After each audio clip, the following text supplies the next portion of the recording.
veramente incredibile, un numero di persone così elevato per un singolo. Chi si trova? Mette a leggere qualcosa. Veramente un numero di persone così elevato per un singolo candidato alle regionali non l'avevo visto mai. Pensa che dove ci portò Scalia al fine avanti.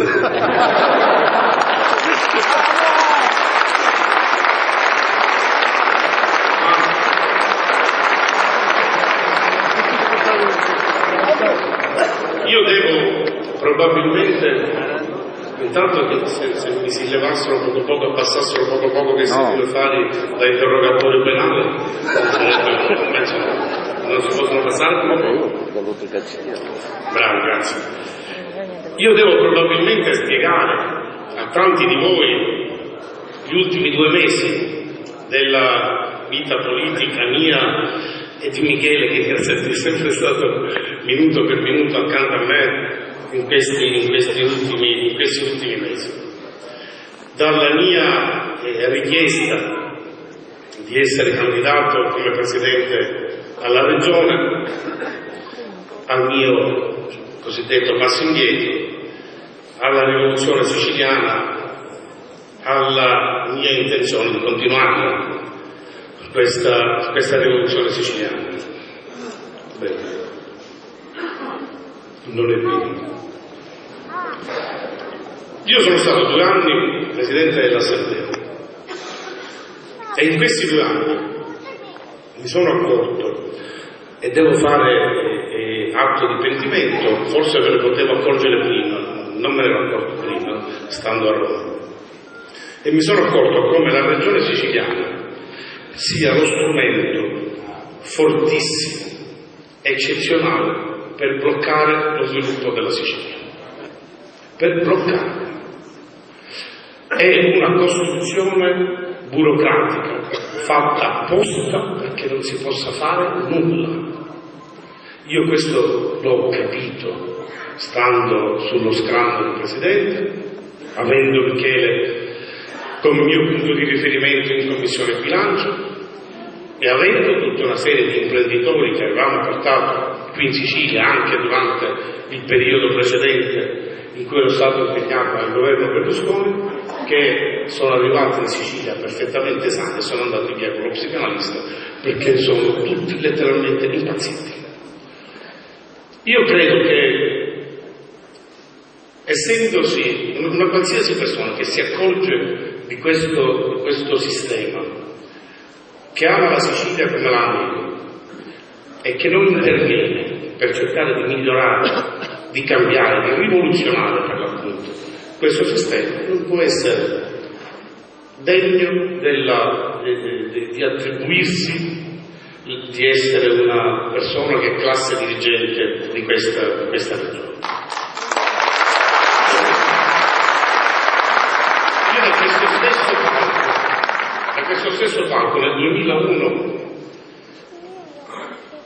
dissi che quello che poi ripetei 2 giorni dopo al Palasport di Palermo in presenza del presidente Berlusconi, dissi quello che avrei chiesto a Berlusconi e gli avrei detto che io avevo 3 figlie che nel 2001 avevano 25, 15 e 5 anni e che quella di 25, forse tanti di voi lo ricorderanno perché lo dissi qua, era già a Milano, che quella di 15 si accingeva a finire le scuole e quindi andare all'università e mi chiedeva di andare all'università fuori da Palermo, e che se il nostro impegno non fosse stato sufficiente a tenere almeno la mia terza figlia, come tutti i bambini di Sicilia di quell'età, a casa, se non fossimo stati capaci di mettere nelle condizioni i nostri figli di poter restare nelle nostre città dove sono nati,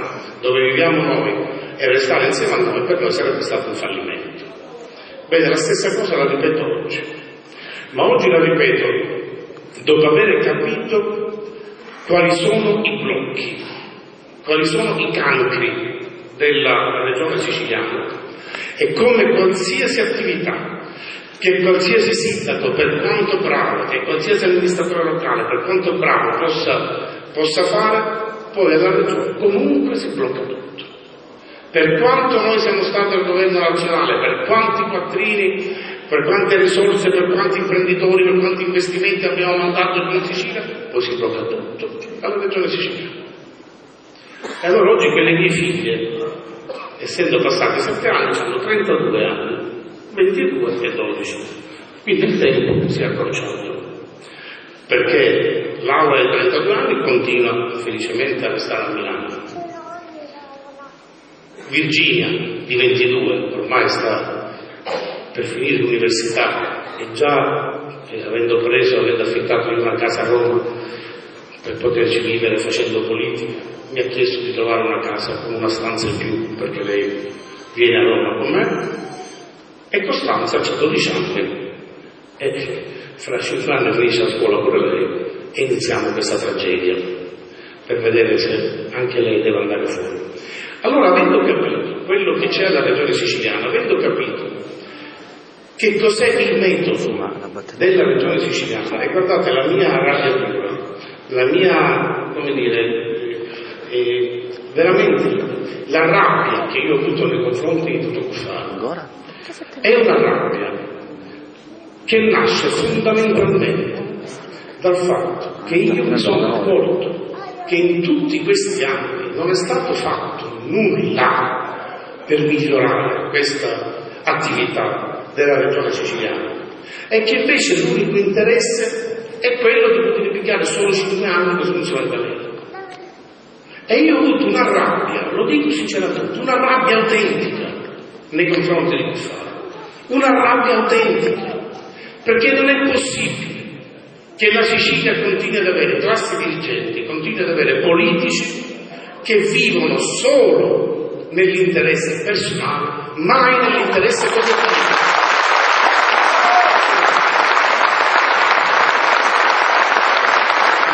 Mai nell'interesse collettivo. E allora io sono convinto che chi fa l'interesse collettivo, chi fa l'interesse di tutti, ci guadagna. Quello che io cerco di spiegare a tanta gente è che